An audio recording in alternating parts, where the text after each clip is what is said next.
अनुस्वार और अनुनासिक में बहुत अंतर है, लेकिन आजकल हिंदी में बोलने के बोलचाल के अंदर जो चंद्र बिंदु है अनुनासिक, जो कि चंद्र बिंदु से हम इसको डिफाइन करते हैं, और अनुस्वार इसको हम इस बिंदु मात्र से डिफाइन करते हैं। और आजकल चंद्र बिंदु की जगह प्राय बिंदु का ही इस्तेमाल होने लग गया है, तो उससे उच्चारण संबंधी दोष आने लगे हैं। लेकिन आपको पता होना चाहिए कि अनुस्वार और अनुनासिक का प्रयोग कहाँ कहाँ पर होता है शब्दों के अंदर। सबसे पहले तो ये जान लेते हैं कि अनुस्वार का जो उच्चारण है वो मात्र नासिका से होता है, जबकि अनुनासिक का उच्चारण मुख और नासिका दोनों से होता है। मुख और नासिका दोनों से इनका उच्चारण होता है। इसकी जो ध्वनि होती है वो धीमी होती है। अनुस्वार का उच्चारण धीमा होता है, जबकि इसका थोड़ा तीव्र होता है। जैसे उदाहरण के लिए देखो, यहाँ पर अगर हमने यहाँ दंत लिखा और यहाँ पर हम लिख रहे हैं दांत,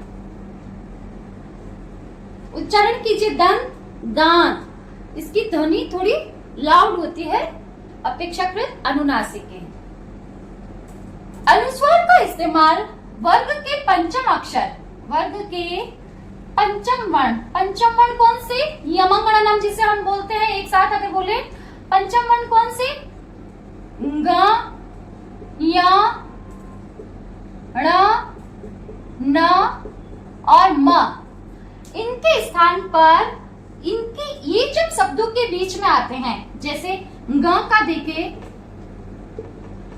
का वर्ग के ग के बीच में अगर ये पंचम अक्षर आ रहा है तो इसकी जगह हम लिख सकते हैं गंगा अनुस्वार।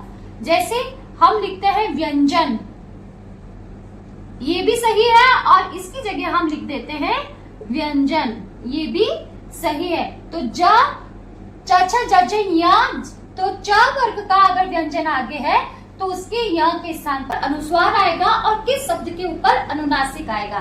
तो अनुनासिक जो है, अनुनासिक चंद्र बिंदु जिसे हम कहते हैं, और अनुस्वार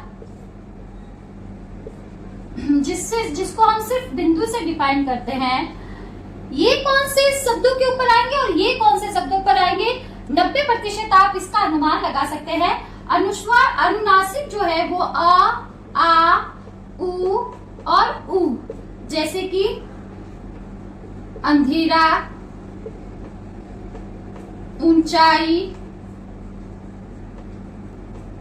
तो ये जो शब्द है, अब अंधेरे की जगह हमने अनुस्वार वाला अंधेरा भी इस्तेमाल करने लगे, जो कि उच्चारण की दृष्टि से एकदम से अशुद्ध है।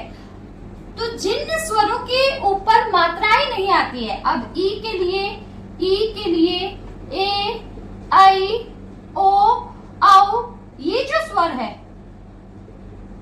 इनसे पहले जैसे नींद,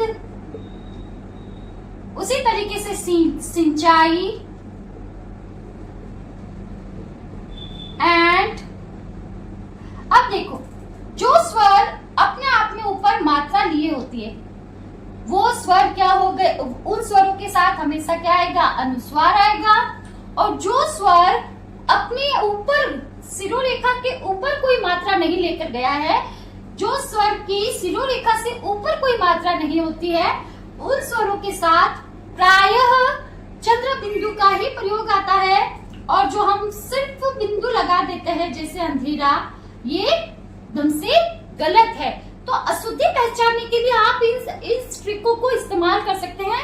इन ट्रिक के माध्यम से आप कई तरीके की अशुद्धियों से भी बच सकते हैं। ये जो ट्रिक है वो 100% तक एकदम से सही ट्रिक है कि जो स्वर अपने ऊपर चोटी लिए हुए नहीं है, या जिन स्वरों के ऊपर शिरोरेखा के ऊपर कोई मात्रा नहीं जा रही है, उन स्वरों के साथ चंद्र बिंदु का प्रयोग होगा।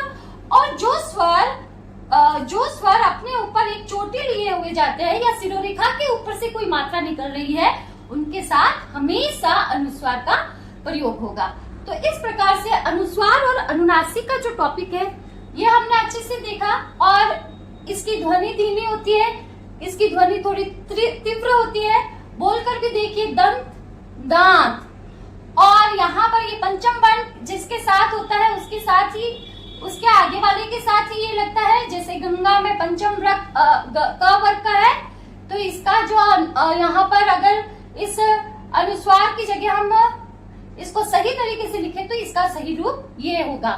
और यहाँ पर इसका जो उच्चारण है वो सिर्फ नासिका से होता है, और चंद्र बिंदु या अनुनासिक का उच्चारण मुख और नासा त्र य और श्र।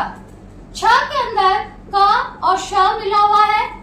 निश्चित रूप से अगर हमें कोई वर्ण विच्छेद करना है, जैसे क्षमा, इसका हमें वर्ण विच्छेद करना है तो क्या होगा, क प्लस श प्लस अ प्लस म प्लस आ।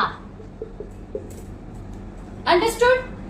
त्र के अंदर त प्लस र मिला हुआ है, य के अंदर ज प्लस य मिला हुआ है, और श्र के अंदर श प्लस र मिला हुआ है। ये तो हो गई संयुक्त अक्षर की विशेष बात, जो कि 4 रूप से स्वीकार किए गए हैं। संयुक्त व्यंजन जो है वो अनेकों हो सकते हैं, जैसे कि क के अंदर र पदिन मिला क्रम बन गया, प के अंदर र पदिन मिला प्रेम बन गया, उसी तरीके से ट्रक बन गया, उसी तरीके से और भी तरीके के संयुक्त व्यंजन हो सकते हैं। जैसे कि हम यहाँ पर लिख रहे हैं ये व्यंजन,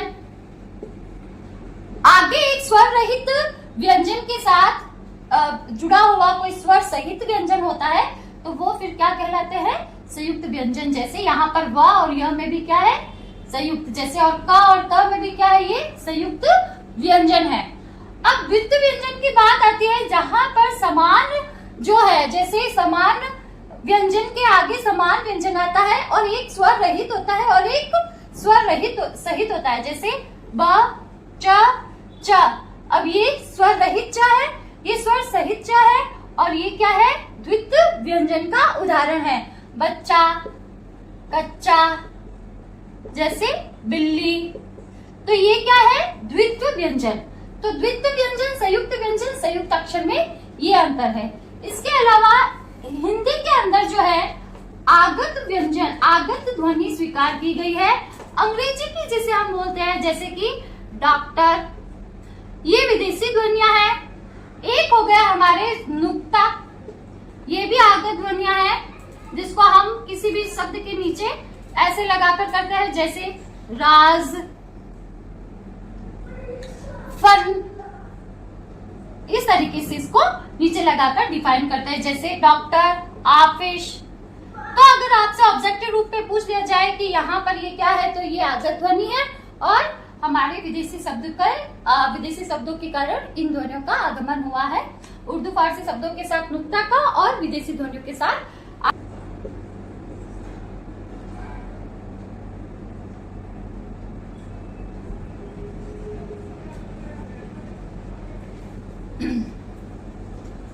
अब देखो, अनुनासिक और अनुस्वार और अनुनासिक लगाना है, तो मैंने एक ट्रिक बताई थी, जो शिरोरेखा लिए हुए जो मात्रा होगी स्वर की, वहां पर तो क्या होगा, अनुस्वार, और जो शिरोरेखा लिए हुए नहीं होगी उसके ऊपर क्या होगा, चंद्र बिंदु। अब बताओ यहाँ पर क्या होगा, महंगाई, दिनांक, चांदनी, अंधेरा, गांधी। अब यहाँ पर ये देखो चोटी लिए हुए है, तो अंतिम, नहीं, सींचना। तो इस प्रकार कई तरीके की अशुद्धियों से आप बच सकते हैं इस कंटेंट के माध्यम से।